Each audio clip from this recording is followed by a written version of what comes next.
गुजरात सरकार की ओर से अभिभावकों एवं स्कूल के बीच में फीस के मामले में जो तनातनी चल रही थी उनको लेकर एफआरसी का गठन किया गया और गुजरात के अहमदाबाद, वडोदरा, राजकोट और सूरत शहर में जो एफआरसी के जो मेंबर्स हैं उनके तौर पर जो वडोदरा के जो श्रेष्ठी थे उनके तौर पर यहाँ पर केयूर भाई रोकड़िया का यहाँ पर सदस्य के तौर पर नॉमिनेट हुए हैं। और हमारे साथ आज डिबेट में मौजूद हैं वडोदरा पेरेंट्स एसोसिएशन के किशोर पिल्लई जी। मैं केयूर भाई सबसे पहले सवाल की शुरुआत आपसे करते हैं कि मैं आपसे ये जानना चाहता हूं कि एफआरसी के वडोदरा जोन में जो आप मेंबर के तौर पर आए हैं तो अब आने वाले दिनों में क्या स्ट्रेटेजी होगी, क्योंकि पिछले कई दिनों से ये जो इश्यू चल रहा है तो उनको लेकर आप भी जानते हैं, कैसे स्ट्रेटेजी होगी?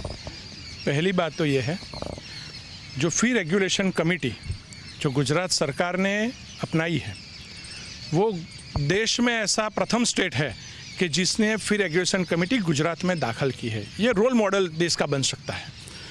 बहुत बड़ी उम्मीद वाली जो पेरेंट्स होते हैं और विद्यार्थी है उनको इनसे है। तो मैं गुजरात सरकार के माननीय मुख्यमंत्री और मैं ऐसा कहूँगा ये संवेदनशील निर्णय मुख्यमंत्री ने लिया है, इसलिए मैं बोलूँगा संवेदनशील मुख्यमंत्री विजय भाई रूपाणी, नायब मुख्यमंत्री श्री नितिन भाई और शिक्षण मंत्री भूपेंद्र सिंह चुड़ासमा जी ने बहुत सोच विचार के बाद पेरेंट्स को, विद्यार्थी को जो ये स्कूल फीस बढ़ा रही थी उसके सामने न्याय देने के लिए, उनको अपना पक्ष रखने के लिए ये एफआरसी का गठन किया है। 3 साल की जो मुदत ख़त्म हुई थी पिछले एफआरसी की, तो नए सदस्यों उनके स्थान पर नए सदस्यों की निमणूक हुई है। जी किशोर जी, मैं आपसे ये जानना चाहता हूं कि जिस तरीके से एफआरसी के जो वडोदरा जोन में जो नए मेंबर्स का यहां पर अपॉइंटमेंट हुआ है तो उनको आप किस नज़रिए से देखते हैं और आप क्या मानते हैं कि ये कितना कारगर होगा आपके आंदोलन के साथ साथ? एस्टैब्लिश सिस्टम और राज्य के अंदर जो लीगल प्रोविजंस है उसका उल्लंघन हुआ है। एक्चुअली पॉलिटिकल एक्टिविस्ट, मेरे दोस्त जो खड़ा है वो पॉलिटिकल एक्टिविस्ट है, रूलिंग पार्टी के जनरल सेक्रेटरी वडोदरा शहर के हैं। और मॉरली अगर कहा जाए जो आदमी जिसके सामने एफआरसी के स्कूल्स अपना प्रपोजल रख रहे हैं वो अगर कोई पॉलिटिकल एक्टिविस्ट हो तो एक कॉन्फ्लिक्ट ऑफ इंटरेस्ट हो सकता है, एक पॉलिटिकल फंडिंग का एक दरवाज़ा खुला जाता है। और अगर किसी पार्टी ने किसी स्कूल से अगर फंडिंग लिया उस स्कूल के खिलाफ कार्रवाई करने में इनको बहुत मजबूरी होगी, तो कॉन्फ्लिक्ट ऑफ इंटरेस्ट है। दूसरा लीगल एंगल में अगर आप देखा जाए तो मैं आपको रिक्वेस्ट करता हूँ कि माननीय मेंबर से उनका अभिप्राय पूछ लीजिए, फिर मैं अपना लीगल एंगल के ऊपर बोलूँगा। जी केयूर भाई, जिस तरीके से वडोदरा पेरेंट्स एसोसिएशन ने जो सवाल उठाया कि आप खुद वडोदरा भारतीय जनता पार्टी के महामंत्री हैं और दूसरी ओर जो वीपीए का जो ऐलान है, जो उनका जो जंग है वो तो सरकार के सामने है, तो फिर उनको कैसे निपटेंगे आप? देखो ये निष्पक्ष बॉडी है, मैं इनकी बात से इतना सहमत हूँ कि निष्पक्ष बॉडी है, लेकिन मेरे माननीय जी को पता नहीं होगा कि मैं नगर प्राथमिक शिक्षण समिति का भी चेयरमैन अध्यक्ष रह चुका हूँ। यानी कहीं ना कहीं शिक्षण के क्षेत्र के साथ मैं जुड़ा हुआ था। तो इसी वजह से, और मैं एक सिविल इंजीनियर भी हूँ, तो इसी वजह से मुझे सरकार ने अंदर रखा है। रही बात स्कूल से पैसा लेने की जो ये आक्षेप कर रहे हैं, तो मैं इतना इनको बता देता हूँ कि ना ही भारतीय जनता पार्टी किसी भी स्कूल से डोनेशन लेती है, ना ही तो भविष्य में लेगी। यानी कॉन्फ्लिक्ट ऑफ इंटरेस्ट कभी नहीं होगा।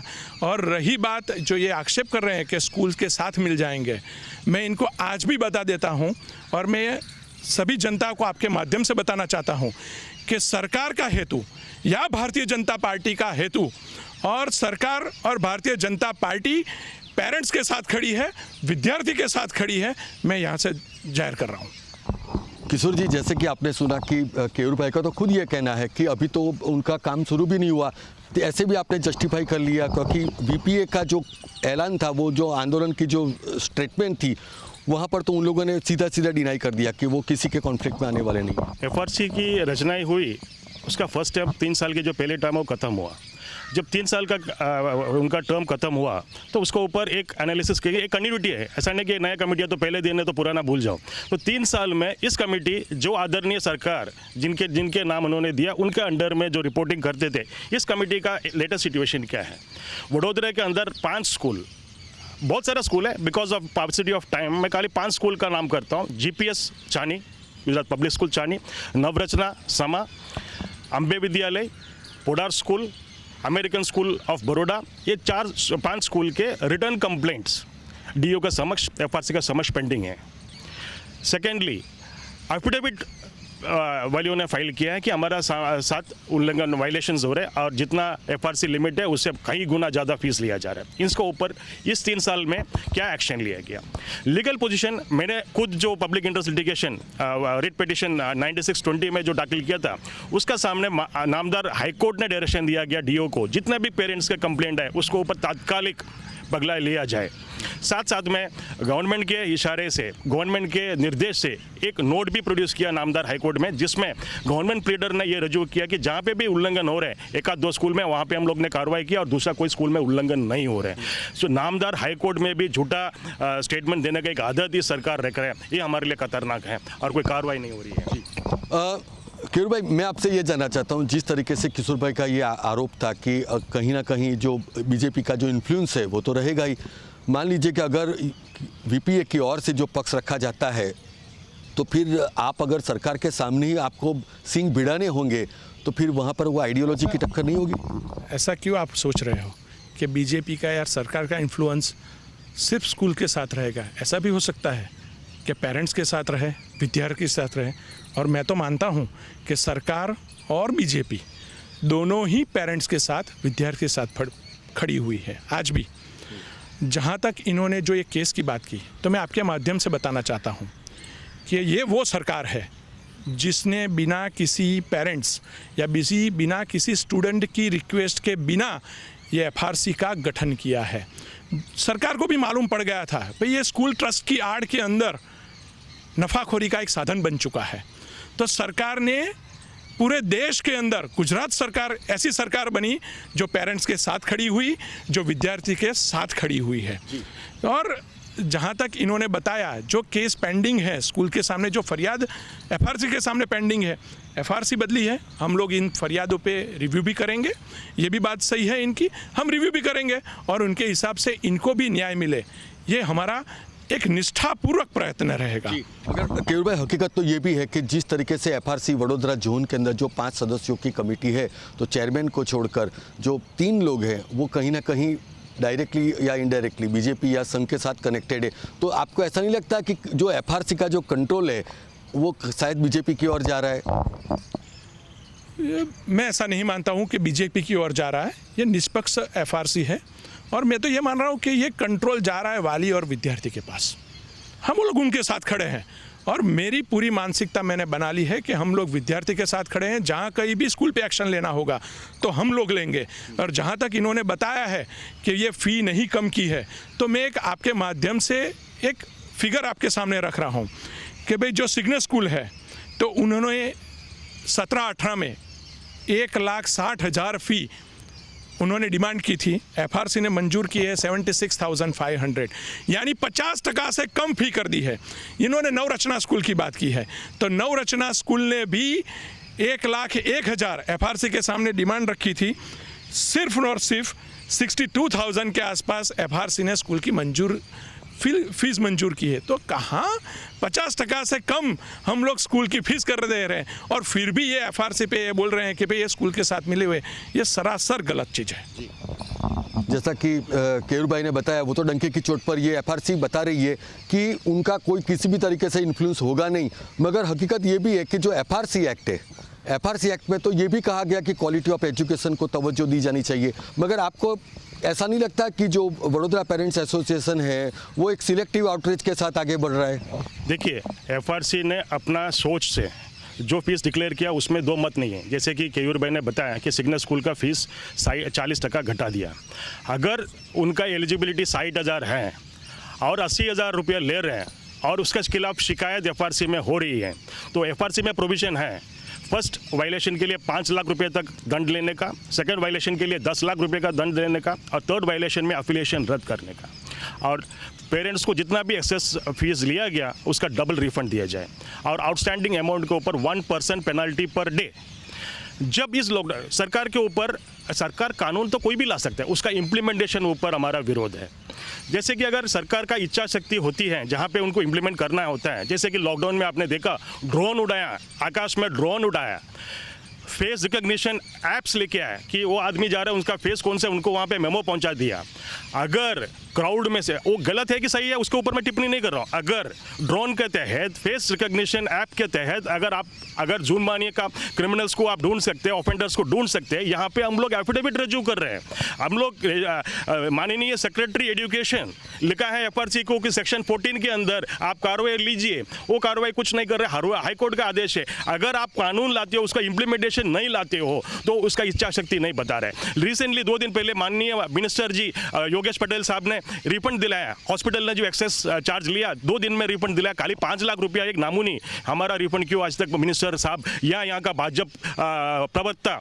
मेरा सीधा सवाल आपसे ये है कि मैं आपको क्या पूछ रहा हूँ कि वीपीए का जो आंदोलन है वो सिर्फ और सिर्फ फीस ओरिएंटेड है या फिर क्वालिटी एजुकेशन को भी साथ में लेकर चलने वाला? दोनों इंटरलिंक्ड है, और क्वालिटी एजुकेशन अगर फीस रेगुलेट करने से वो डिस्टर्ब होगा या फिर उसमें कॉम्प्रोमाइज़ होगा, ऐसा मानना उचित नहीं है। क्योंकि एफआरसी कमेटी का काम क्यों सिविल इंजीनियर को रखा गया, क्यों चार्टर्ड अकाउंटेंट को रखा गया? स्कूल्स का जितना भी चोपड़ा है, उनका जितने भी खर्चे हैं, वो खर्चा सब एग्जामिन होता है।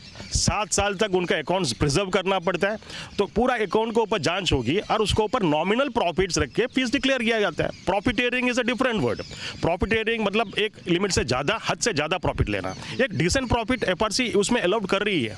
जो भी देखिए स्कूल, अभी फॉर एग्जाम्पल एक स्कूल अपना अकाउंट्स प्रोड्यूस कर रहे हैं तो उनको उनका हकीकत के हिसाब से प्रोड्यूस कर रहे हैं, उसमें जितना खर्चा हो रहा है, अगर 1000 रुपया खर्चा हो रहा है उसका ऊपर 10 या 15% प्रॉफिट जोड़ के एफआरसी उनको मंजूरी दिया जा रहा है। तो क्वालिटी ऑफ एजुकेशन कहाँ पे कॉम्प्रोमाइज होता है? अगर 1000 रुपया उनका खर्चा है और 5000 रुपया अगर वाली से लेना चाहते हैं और उसमें से वो इंपोर्टेड कार चलाना चाहते हैं, वो सरकार तो, education is a service, it is a regulated field, you can not have profiteering in that field. Keyur ji, मैं आपसे ये सवाल करना चाहता हूँ कि जिस तरीके से वीपीए लगातार ये कह रहा है कि उनका जो आंदोलन है वो फीस स्ट्रक्चर के ऊपर ही जा रहा है, क्वालिटी एजुकेशन तो उनके साथ इंटरलिंक है, मगर एफआरसी के मेंबर के नाते मैं आपसे ये जानना चाहता हूँ कि क्वालिटी एजुकेशन एफआरसी के लिए कितना इम्पोर्टेंट है? एफआरसी के लिए दोनों इम्पोर्टेंट है। क्वालिटी एजुकेशन, अगर कोई भी स्कूल एजुकेशन दे रही है तो वो उसका स्ट्रक्चर होता है, स्कूल के अंदर टीचर्स क्या क्वालिफाइड है वो भी होते हैं, और विद्यार्थियों को क्या फैसिलिटी मिलती है वो भी होता है। तो सभी को सापेक्ष में रख के एफआरसी एक निर्णय करती है कि भाई ये स्कूल को इतनी फ़ीस लेनी चाहिए। जब एफआरसी स्कूल की फ़ीस 50% तक कम कर रही है, कई स्कूल की 30% कम हुई है, कई स्कूल की 5% हुई है, जो बड़ी बड़ी स्कूल हैं जिसके अंदर पेरेंट्स रखने के लिए रिक्वेस्ट डालते हैं, तो वैसी स्कूल की फ़ीस 50% तक एफआरसी ने कम की है। यानी एफआरसी की मंशा पर कभी भी किसी पेरेंट्स को संदेह करना नहीं चाहिए। जहाँ पर थोड़ी बहुत बात इन्होंने कोरोना काल की, तो मैं यहाँ सरकार का पक्ष रखना चाहता हूँ कि भाई सरकार ने भी कोरोना काल के अंदर विद्यार्थियों का शिक्षण प्रभावित न हो इसके लिए ऑनलाइन क्लास शुरू करने की परमिशन दी, बाइसेक क्लास शुरू किए सभी तरह, और सरकार ने तो स्कूल तक यहाँ पर निर्देश दे दिए थे कि भाई आप कोरोना काल के अंदर फीस नहीं ले सकते हो। और फिर जब टीचर्स के पगार की बात आई, सैलरी की बात आई, तब सरकार ने ये भी मंजूरी दी कि भाई इंस्टॉलमेंट में पेरेंट्स फ़ी पे कर सकते हैं। और जहाँ कोरोना काल की बात आई तब एक डिमांड भी उठी कि भाई फीस कम करो। तो आज वो मैटर सरकार और स्कूल संचालकों के बीच 25% फीस कम करने की मैटर पेंडिंग है, तो उसमें वो ज़्यादा मैं टिप्पणी नहीं करूँगा, लेकिन ये भी सरकार पेरेंट्स के साथ खड़ी है, ये सुन लें। जी, तो ये थे वडोदरा पेरेंट्स एसोसिएशन के किशोर पिल्लई और दूसरी ओर एफआरसी के मेंबर केयूर रोकड़िया, जिन्होंने स्पष्ट तौर पर माना कि एफआरसी किसी का बिल्कुल नहीं होगी, और कहीं ना कहीं उन्होंने डंके की चोट पर यह कहा कि एफआरसी सिर्फ और सिर्फ अभिभावकों की फेवर में ही रहेगी। अब आने वाले दिनों में यह कमेटी जो एक्शन लेगी उसी से तय हो जाएगा कि कौन कित पर भारी पड़ रहा है। कैमरामैन जितेंद्र राजपूत के साथ वशिष्ठ शुक्ल, गुजरात तक।